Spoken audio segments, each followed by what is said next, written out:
rain was coming down hard that night, the kind that doesn't just soak you, it seeps into your bones.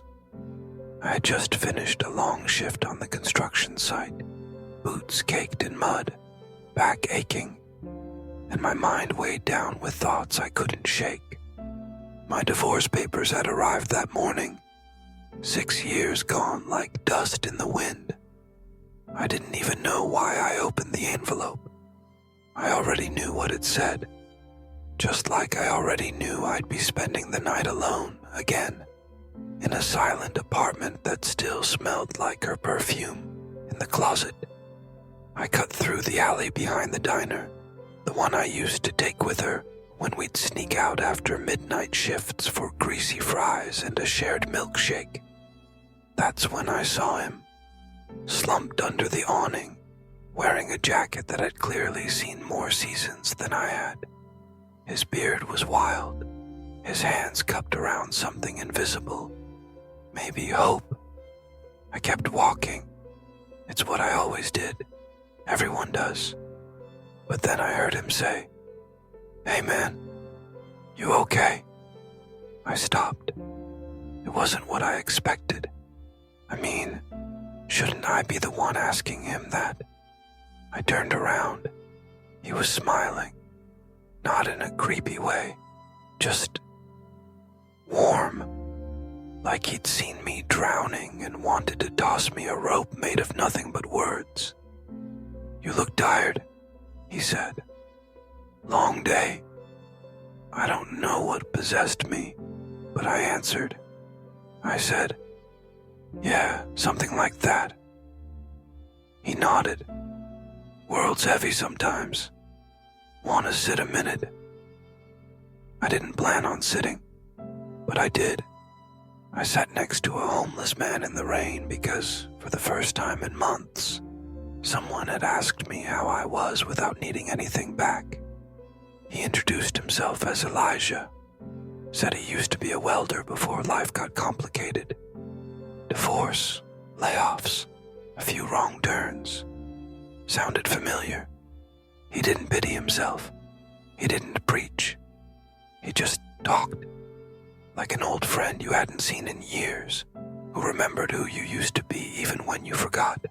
When I finally stood up, I took out the sandwich I hadn't eaten from lunch and handed it to him.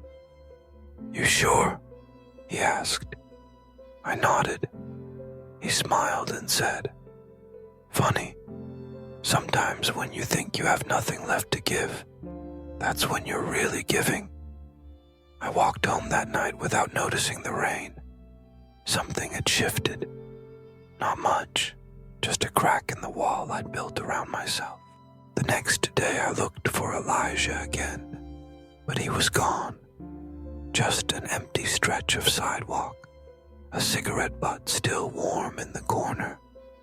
I stood there longer than I cared to admit, half expecting him to appear out of the mist, like some kind of wandering saint. Days passed. Work was the same, loud, harsh, monotonous. But something inside me had begun to itch. A question kept circling my thoughts. Why did his words stick with me? I started noticing people I used to ignore. The old man on the bus who clutched his coat like armor. The teenage girl crying quietly in the corner of the grocery store. I didn't have money to spare, but I found small ways. I left a coffee on a bench with a note. "You're not invisible." I offered my seat. I held doors longer than usual. Nothing grand, nothing newsworthy, but something shifted inside me every time I did. It wasn't easy. Some people looked at me like I was weird. One guy even yelled at me for offering him a sandwich, said he wasn't a charity case. I apologized, but that didn't stop me. I realized people aren't always ready to receive kindness, especially when they've forgotten what it feels like. Weeks turned into months. I found myself visiting shelters on weekends, not because I wanted to save anyone, but because I felt like I was saving myself. I told stories. I listened. I even started volunteering on a project helping those transitioning out of homelessness find stable work. It was strange. In helping strangers, I began to feel less like one myself. Then one evening, as winter pressed down with its icy breath, I passed by the same alley, and there he was, Elijah, sitting like time hadn't moved. I walked up, stunned, and said, "You disappeared." He looked up and smiled, as if he'd been waiting. "I didn't disappear. You appeared." We sat there again, not saying much, but this time, I was the one with stories to tell. About the man I helped get a job. About the girl who said she didn't feel invisible anymore. Elijah listened, nodding. Before we parted, he said, "Kindness isn't charity, it's a mirror. Sometimes you give it so others can see who they are. But sometimes you give it so you can remember who you are." That was the last time I saw him. Today, I run a small nonprofit that helps people who feel stuck, emotionally, financially, spiritually. Every week, I leave food in that alley, not expecting anything, just hoping someone, somewhere feels seen. Because sometimes, one small act of kindness doesn't just change someone else's life, it saves your own.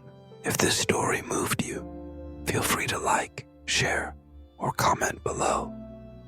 And if you'd like more stories like this, consider subscribing. You're never alone in your journey.